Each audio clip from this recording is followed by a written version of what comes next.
আসসালামু আলাইকুম এভরিওয়ান। আজকে ভাই ব্রাদার মিলে রাতে একটু চিকেন পোড়াই খাওয়া দাওয়া করলাম। এদিকে রমজান তো হাড্ডি গুড্ডি পুরোই খাইয়ে ফেলাচ্ছে চাবায়ে। আর এদিকে রায়হান তো মনে করেন ছসমস মায়ে সে আকারে খাওয়া দাওয়া করতেছে। এদিকে সাব্বির তো মনে করেন ভাল্লুকের মতো খাচ্ছে, আর আমি তো দেখতেছেন কীভাবে খাচ্ছি। আর আমি একটু দেখাই দিলাম সেই স্বাদ হয়েছে। কাকা তো একটু চুমা দিয়ে দিল। তো দেখেন কিভাবে মাংস রেডি করতে হয় পোড়ানোর জন্য। প্রথমে একটু তেল দিবেন, তারপর একটু লবণ দিবেন, মাপ মতো দিবেন, দেওয়ার পর একটু হলুদ দিবেন, দেওয়ার পর তো মনে করেন জম্মের মাখান মাখাবেন, সাব্বি তো মাখানো এক্সপার্ট। তারপর একটু জিরা দিতে হবে, আর একটু আদা দিতে হবে। দেওয়ার পর হলুদ দিয়ে সুন্দর করে মাখাবেন, প্রতিটা গোশের জন্য ভালোভাবে লাগে।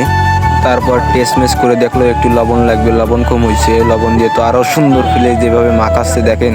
তারপর রাঁধুনি একটু মশলা আনলাম, মশলা দিলাম অল্প একটু, দেওয়ার পর সুন্দর করে মাখালাম। আর এদিকে তো আমার ভাই, ছোটো ভাই, সে দেখতে আইসে আমরা কি করতেছি। তারপর মশলা টশলা দেওয়ার পর একটু শুকনো গুঁড়া জাল দিলাম, দেওয়ার পর সুন্দর করে মাখানো কমপ্লিট হয়ে গেছে প্রায় আমাদের। তো মাখানোর শেষে ফ্রিজে ধুতে হবে। রায়হান তো রেডি হয়ে বেরো হয়েছে, দেখি কোন সময় ফ্রিজে দিতে হবে, আরও দূর হয়ে যায় ফ্রিজে ধুয়ে। তারপর আমরা আগুন জ্বালানোর চেষ্টা করতেছি কয়লায়, তো অবশেষে আগুন জ্বলছে। তারপর মাংসটা সুন্দর করে বিছিয়ে দিচ্ছি, দেওয়ার পর তলে একটু কয়লা যেন ভালো ফেলে জ্বলে সেটা একটু খেয়াল রাখবেন।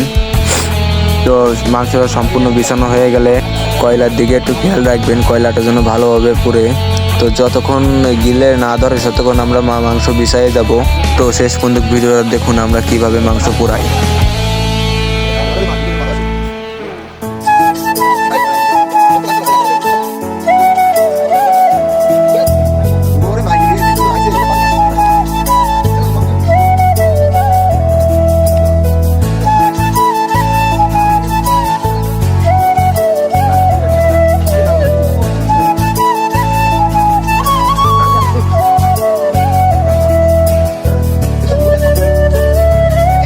এই যে দিকে আবার সাব্বির খুন্তি মুন্তি নিয়ে রেডি মাংস ঘোরানোর জন্য। তো মাংস এক সাইড হালকা হালকা পুড়ে গেছে, একটু ঘুরে দিতে হবে।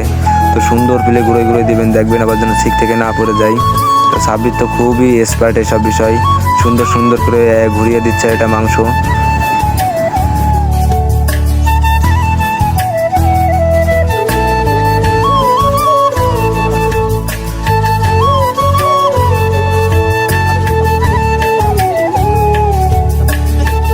তো ঘুরন হয়ে গেলে একটু মাংসর পর তেল দিতে হবে, আর সাব্বির এদিকে তেল দিতে লাগিয়ে গেছে। প্রতিটা মাংসই সুন্দর করে তেল মাখাই দিবেন।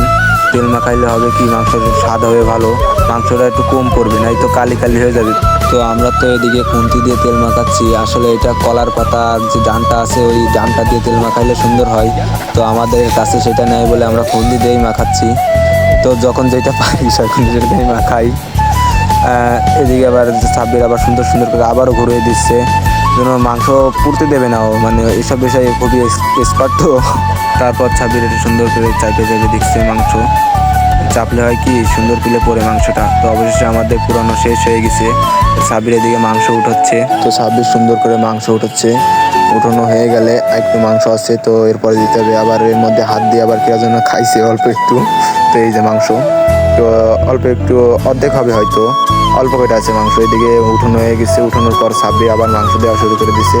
কয়লা কাঁচাই দিচ্ছে, কারণ অল্প মাংস তো ওই জন্য কয়লাটা আবার কাঁচাই দিচ্ছে। দেওয়ার পর এদিকে ফ্যানের ভোল্টেজটা হালকা একটু কমাইতে হবে, তো কমাই দিচ্ছে একজন।